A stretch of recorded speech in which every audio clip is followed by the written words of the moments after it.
IP community man ang Barangay Lamyawan, susama sa naandan ang uban nga mga buntis, labi na katong lagyo nga mga sityos namo, mas prefer sila nga mga anak sa ilahang balay. Sa una, sir, dili pa sila aware nga ang buntis dapat mag-prenatal. Kay murag wala na silang mga una-una inanak. Kay ang uban manggod nga buntis, layo nga napoy uban nga kulang pod kay sa edukasyon, kayo sila kasabot ba? We realize na yung kulang dito yung paano i-convince yung mga nabubuntis no na pumunta doon sa health center. Dito namugna ang amo ang paghimo og team. Mahimo nga ang tanang buntis matabangan mi sa mga official nga ma-quality prenatal care.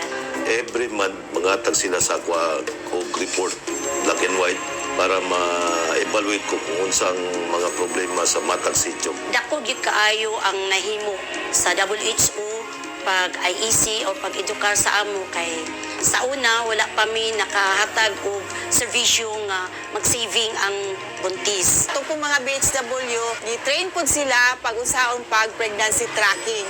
So matrack na nila kung kinsay mga buntis o kinsay mga high risk. So naningkamot karon ang barangay government o kauban ng ato local government unit nga mahinay-hinay na pasabot sa mga tao nga kinahanglan kay naa naman tay health center, naa naman tay birthing facility sa tuang munisipyo nga gina-encourage na gyud namo ang mga buntis nga dito na gyud sila mga anak kay para safe ang ilahang anak ug sila pud nga mga inahan.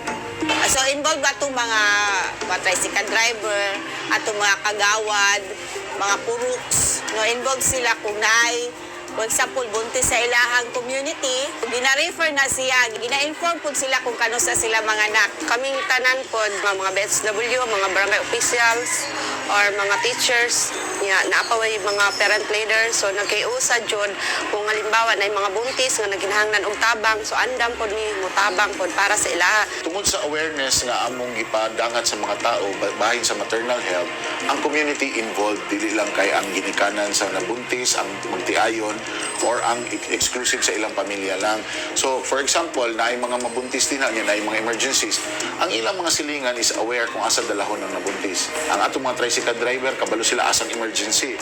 Kabalo sila asa ang ato ang birth station kay sila i-aware nato ang atong komunidad para mas madali ang pagtabang ug dili na ta mamproblema. Nag-create me og health team mo na ginatawag og BMCMT, Barangay Maternal Child Management Team. Mao na ang dako nga nakatabang nga wala gyoy mga inahan nga mamatay diri sa Barangay Buhangin kay ang tanan naglihok jud.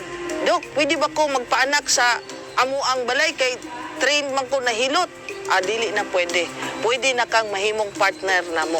So dako kaayos ni siya nga tabang since naanay counterpart ang barangay with regards to logistics and services sa ato ang MNH. So nakita nako kung unsa ka kanang kalig-on ang ako ang programa sa panglawas tungod sa mga partners na atong gibuhat. Tungod sa suporta sa barangay, nanay regular consultation and visitation aron mahimo siyang accessible sa ato ang mga buntis. Nagkagamay na nanganak sa balay, tapos karon 0% namin nga nanganak sa balay.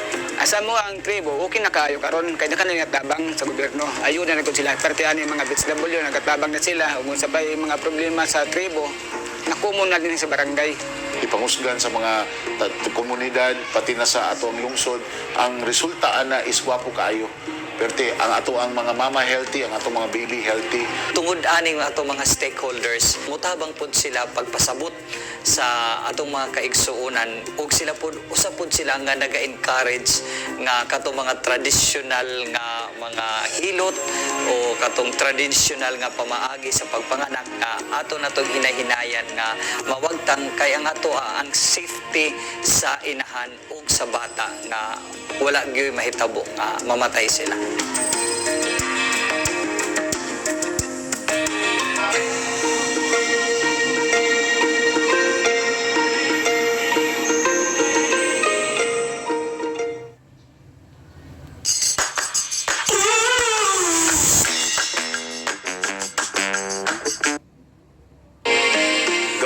back 2 to 3 years from 2015, matataas yung maternal deaths. Sometimes umaabot ng 5, 4 o 6 maternal deaths.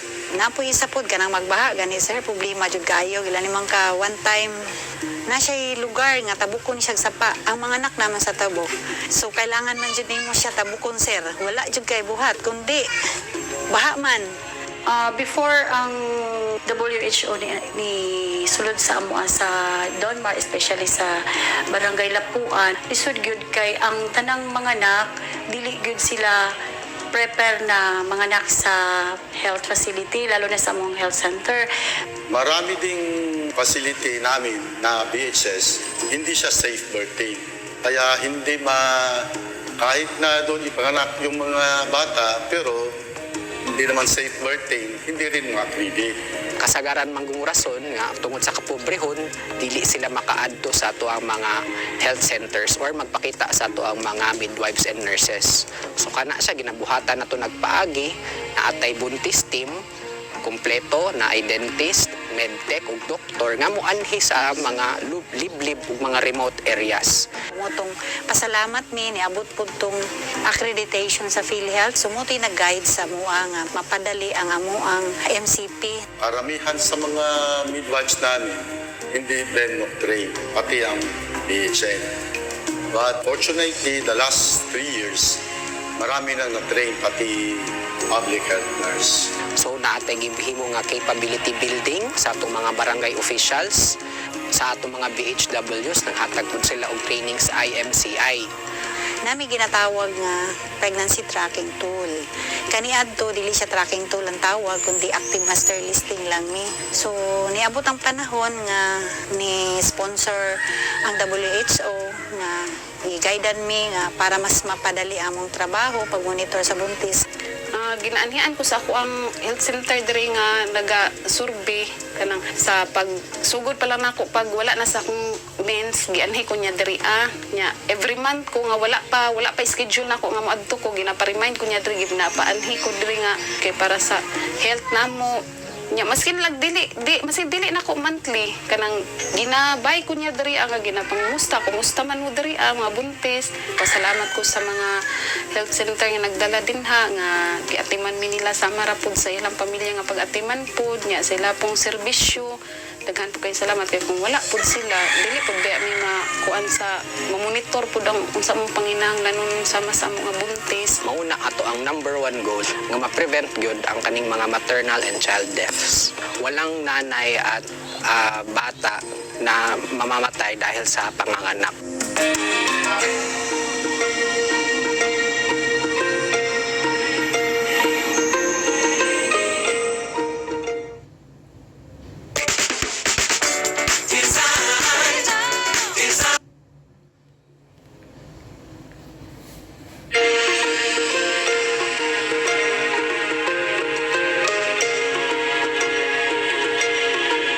Number 1 gyud na naka-catch na ko attention katong roadmap. Ang roadmap sa mako is pag anak nako kadaghan magpula, kadaghag yellow. Asa man ang green ni ani.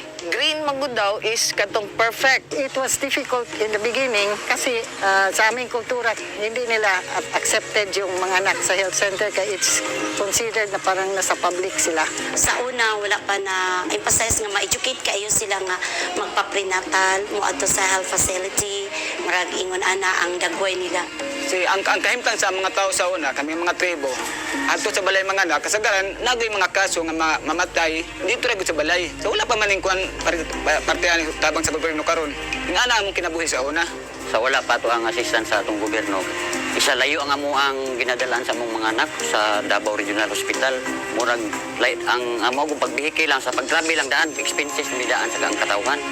So, ang first gyud ani nahitabo na ay Barangay Health Summit. Then na ay gihimo dito Barangay Breakthrough Plan. Then pagkahuman ni ana dito na sulod na ang Performance Accountability System. Nandoon yung mga barangay council ko, lahat kami nandoon, nag-training kami. Nakita din namin talaga kung ano ang kakulangan sa aming barangay. Katong mga training na gi-offer sa WHO, no, dako kayo akong pagpasalamat niya na kay katong training sa Park Inn, no, naamang giko ni adto. Ang mga participants gyud ato ang mga barangay chief executives o ang ilahang mga barangay health worker. Pag duol gyud sa WHO, no, nag-local health board gi-present ng accountability system, automatic ako dayong gipa-mobilize ang tanang mga personnel nako including my SB member on health. Dako kay siyang tabang sa RH Mako kay natudluan ang mga barangay captain, barangay official sa ilahang rules and functions sa health nga ang uban nga mga kapitan niingon sila nga dili lang dai sa health budget mag-allocate kundili ila pong responsibilidad ang nga magpasa og mga balaod. Katong gina-increase na namo amo ang facility-based delivery, katong mga skilled personnel na gid ang nagapana, and to the fact ang LGU Malita nagri SB resolution prohibiting the hilot nga mag-assist sa delivery sa isa ka nanay. I-stricken yun nato ang atong balaod para maiwasan nato ang maternal death or malesen nato. What I did, nag-hire kog additional na mga health personnel. Then especially gitutukan gyud pod nako ang kanang mga buntis. Gina-implement namo ang kanang ginatawag na breakthrough plan. So, in coordination with the guidance and gina-facilitate pod mi sa World Health Organization nga ma-implementa kaning mga necessary health plans aron ma-improve ang ato ang maternal and child health. The only municipality na na-accredit sa maternal health care package.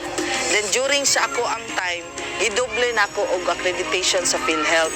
Ang kaaning MCP, ang ako ang Elizalde na maternity lying in and ang amo ang main health center.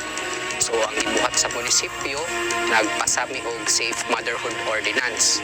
Katong nga ordinance sa munisipyo,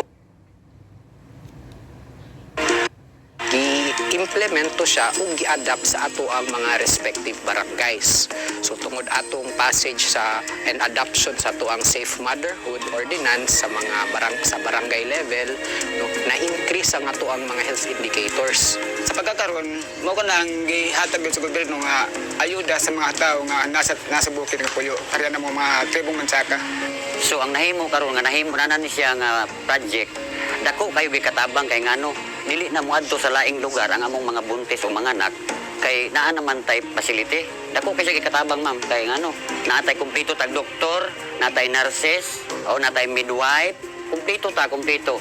Napagitay emergency nga sakyanan. Nga panahon og dili makaya sa doktor, i-refer ngadto sa Davao Regional Hospital. So dako gid kay siya gikatabang mahitabo sa among barangay.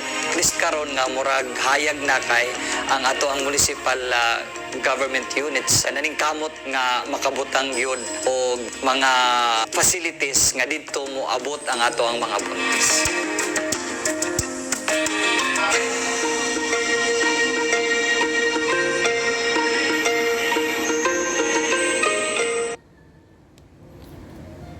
So, what did I learn basing on the 3 videos presented? I've learned that about the initiative of the WHO and the DOH on promoting maternal and child health care services, whether it would be from employing well-capable employees or nurses, medical technologists and doctors, or building serviceable or adequate places for birthing, such as birthing units in rural or areas with poverty. So I've learned about the importance of this because some people are not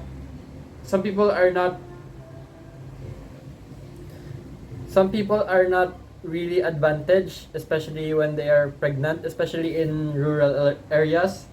And these programs implemented by the WHO and the DOH can help care for their health, the mother's health and the child's health. So it helps prevent the mortality and morbidity of mothers and of their children as well. So how will I apply this in my profession as a nurse? So as a student nurse, I must be well updated about the programs or the plans about the WHO and the DOH, because as a nurse, you are one of the protectors of health, whether it be from the elderly or younger children or even mothers, everybody in general. It is our duty to give them the most adequate care that they must receive in their condition and for their condition, and we must, and as a nurse, especially a second year student nurse who is currently studying maternal and child care, this is very vital for our community because the family is the basic unit of society, and we must prioritize in protecting their health, especially those families who are living in areas far away from healthcare services such as hospitals and barangay health units, and give them the proper amount of care na they should receive during their pregnancy or their after delivery and during delivery. So, yun lang po.